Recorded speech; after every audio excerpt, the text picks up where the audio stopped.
আসসালামু আলাইকুম এভরিওয়ান, সবাই কেমন আছেন? সানাস কিচেন অ্যান্ড ব্লগ চ্যানেলের নতুন একটা ব্লগ ভিডিও দেখার জন্য সবাইকে আবারও আমন্ত্রণ জানাচ্ছি। আমি আয়েশা সিদ্দিকা। আশা করছি যে যেখান থেকে আমার আজকের এই ব্লগটি দেখছেন সবাই খুব ভালো আছেন, সুস্থ আছেন এবং নিরাপদে আছেন। আমরা আলহামদুলিল্লাহ আল্লাহ তাআলার অশেষ রহমতে অনেক ভালো আছি। 2 দিনের অল্প কিছু ভিডিও আজকে একসাথে শেয়ার করেছি। আশা করছি শুরু থেকে শেষ পর্যন্ত না টেনে দেখলে আপনাদের কাছে ভালো লাগবে। যদি ভালো লাগে তাহলে প্লিজ একটা লাইক দিয়ে ভিডিওটি কন্টিনিউ করুন। আপনার ছোট্ট একটা লাইক আমার ভিডিওটাকে আরও বেশ কয়েকজনের কাছে পৌঁছাতে সাহায্য করবে। দুপুরে রান্না করছিলাম, তো দুপুরের জন্য পাবদা মাছ রান্না করেছি। এই ভিডিওগুলো যেদিন আমার আব্বু আর আমার ছোট বোন এসেছিল সেদিনকার ভিডিও। তো আম, ওরা আসতে আসতে রাত প্রায় 8টা, সাড়ে 8টার মতো বাজবে। তো আমি বিকাল থেকে রান্না বান্না শুরু করেছি রাতের জন্য। এখানে গরুর মাংস আমি মশলা দিয়ে মাখিয়ে বসিয়ে দিব। প্রথমে তো হাত দিয়ে মাখাচ্ছিলাম, কিন্তু গতকালকে মাছ কাটার সময় আমার হাতের বেশ কয়েকটা জায়গায় কেটে গেছে, যার জন্য হাতে মাখানো খুবই কষ্ট হচ্ছিল। তো সেজন্য আমি একটা স্প্যাচুলার সাহায্যে মাখিয়ে নিলাম। মাখানো হয়ে গেলে অল্প একটু পানি দিয়ে বসিয়ে দিয়েছি। সব ধরনের মশলা তো দিয়েছি, কিন্তু পেঁয়াজ আর আস্ত গরম মশলা দেওয়া হয়নি। তো এখন দিয়ে দিব। গরুর মাংসটা যেহেতু রান্না হতে অনেকটা টাইম লাগবে, আর এদিকে আমার রান্না বসাতে অনেক লেট হয়ে গেছে। বিকাল থেকেই রান্না শুরু করেছি, কিন্তু কাটাকাটি করা ছিল না। তো আমি মশলা দিয়ে লবণ টবণ দিয়ে সবকিছু দিয়ে মাংসটা বসিয়ে তারপর পেঁয়াজ কেটেছি। আর দেখতে পারলেন পেঁয়াজ আর আস্ত গরম মশলা পরে দিয়েছি। আজকে একসাথে আমি বেশ অনেকখানি মাংস রান্না করে নিচ্ছি। এখানে প্রায় 1.5 কেজির মতো মাংস আছে। আমার আব্বু গরুর মাংস দিয়ে খিচুড়ি খুব পছন্দ করেন, তো পরের দিন সকালে আমি খিচুড়ি রান্না করব। আর এই কারণে একটু বেশি করে রান্না করে রাখছি। আর আলু দিয়ে দিচ্ছি একটু বেশি পরিমাণে, কারণ আলু তো বাচ্চারা খাবে, সবাই পছন্দ করে। মাংসটা অনেকক্ষণ রান্না করার পর যখন সিদ্ধ হয়ে গেছে তখন আমি আলুগুলো দিয়ে দিলাম। আর এখন আলুটা সিদ্ধ হতে হতে মাংস খুব সুন্দর সফট হয়ে যাবে। এ পর্যায়ে ঝোলের জন্য আমি পানি দিয়ে দিয়েছি, আর একটু ঘন ঝোল করব।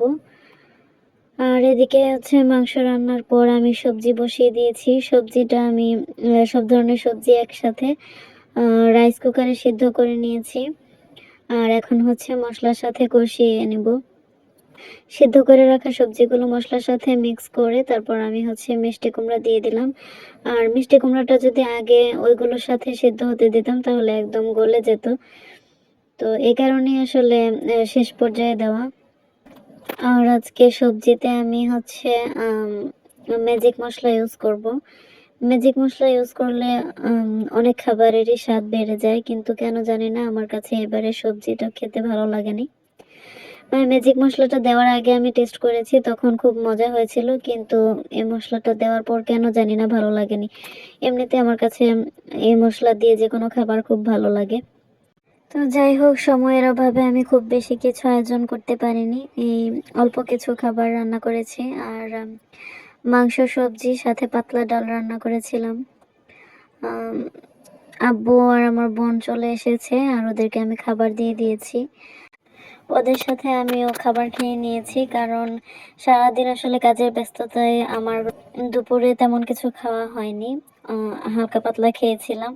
তো কাজ করতে করতে প্রচণ্ড ক্ষুধা লেগে গেছে। আমার বোন আমাকে অবশ্য খাইয়ে দিয়েছিল, কিন্তু আমার একটা বদ অভ্যাস, অন্য কারোর হাতে যতই খাই আমার তৃপ্তি হয় না।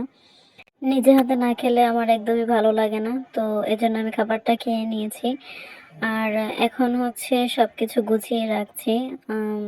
আব্বু যা যা নিয়ে এসেছেন তার মধ্যে এই রসমলাইটা আমার হাজবেন্ড খুবই পছন্দ করেন। আমাদের নান্দিনার এই রসমলাইটা খুবই মজার। দেখতে পাচ্ছেন উপরে একদম সর পড়া, খুব ঘন, আর খেতে এত টেস্টি। আর এখন এবার দেখলাম যে এই রসমালাই আবার বাদাম ইউজ করেছে। এর আগে বাদামটা ছিল না, বাদাম দিত না। তো আমার হাজবেন্ড যেহেতু এই রসমালাইটা পছন্দ করেন, তো এই কারণে আমার আব্বু যখনই আসেন তখন এই রসমালাইটা নিয়ে আসেন। এদিকে আমার ছেলে ওর নিনিকে ফোন দিয়ে আগে থেকে বলে রেখেছিল যে তেলের পিঠা খাবে। তো আমার আম্মু আবার তেলের পিঠা বানিয়ে পাঠিয়ে দিয়েছেন। এই যে এখানে হচ্ছে হাঁস আধা বাছা করে নিয়ে এসেছে, বাকিটা বাছতে হবে। আর খাঁটি দুধ নিয়ে এসেছেন, সেটা আমি ফ্রিজে উঠিয়ে রেখেছি। তারপর আমাদের সবার পছন্দের খুদের চাল নিয়ে এসেছেন। খুদ বিরান তো আমাদের খুবই পছন্দের। আমি আম্মুকে বলে দিয়েছিলাম পাঠাতে, তো সেজন্য পাঠিয়ে দিয়েছে। আর এখন আপনারা দেখতে পাচ্ছেন আমাদের রেডি করা ড্রেসগুলো। এগুলোই হচ্ছে হাতে কাজ করানো হয়েছে কর্মী দিয়ে। তো খুব সুন্দর করে সুতার কাজ, এটা হচ্ছে গুজরাটি কাজ। তো সুতার কাজের সাথে আবার ডলারও বসানো হয়েছে। প্রত্যেকটা ড্রেসই খুব সুন্দর। তবে দুইটা যেহেতু আয়রন করা বাকি ছিল, তো এটা আয়রন করার সময় আমি ভাবলাম একটু ভিডিও করে নিই, আপনাদের সাথে শেয়ার করতে পারবো। তো আসলে এইসব টুকিটাকি কাজ নিয়ে ব্যস্ত ছিলাম এতদিন। এই যে এটা হচ্ছে জামা, আর এই পার্টটুকু হচ্ছে জামার হাতা। আর 2 পিস করানো হয়েছে। প্রথমটা দেখতে পারলেন ওড়না, আর এটা হচ্ছে জামাটা। খুব সুন্দর করে কাজ করানো হয়েছে। আর এগুলো ছাড়াও আরও বিভিন্ন কাজ রয়েছে, যেমন খেজুর পাতা, কাঁথা স্টিচ, তারপর লাখনো কাজের রয়েছে। তবে আমি একটাই ভিডিও করেছি, যার জন্য আপনাদের সাথে একটাই শেয়ার করতে পেরেছি। ড্রেসটা কেমন হয়েছে অবশ্যই আপনারা কমেন্টের মাধ্যমে জানাতে ভুলবেন না। যেহেতু গত ভিডিওতে বলেছিলাম যে কাজের কিছু জামা আপনাদের সাথে শেয়ার করব, এই কারণে আসলে দেখানো। যাই হোক, আমার আজকের ভিডিওটা যদি আপনাদের কাছে ভালো লেগে থাকে তাহলে প্লিজ কমেন্টের মাধ্যমে জানাবেন, কারণ আপনাদের সুন্দর একটা কমেন্ট পরবর্তী দিনের ভিডিও বানাতে উৎসাহ যোগায়। আর যদি এই ধরনের ভিডিও আরও দেখতে চান তাহলে আমার চ্যানেলটিকে সাবস্ক্রাইব করে পাশে থাকা বেল বাটনে ক্লিক করে অল অপশনটি সিলেক্ট করে রাখবেন। এতে করে আমি ভিডিও ছাড়ার সাথে সাথে নোটিফিকেশন আপনার কাছে পৌঁছে যাবে। এটা হচ্ছে আমার বোন চলে যাওয়ার আগের দিনের ভিডিও। তো এর মাঝখানে ব্যস্ততার কারণে আর কোনো ভিডিও করতে পারিনি। এই কারণে প্রথম আর শেষ মিলিয়ে একটা ব্লগ বানিয়েছি। হাঁসের মাংস রান্না করছিলাম, আর সেই সাথে 3 পদের ভর্তা ছিল, আর দুপুরের অল্প কিছু ডাল ছিল। তো এগুলো হচ্ছে রাতের খাবার। আজকের মতো ভিডিওটা এখানেই শেষ করছি। আবারও কথা হবে নতুন কোনো ব্লগে ইনশাল্লাহ। সে পর্যন্ত সবাই ভালো থাকবেন। আল্লাহ হাফেজ। আসসালামু আলাইকুম।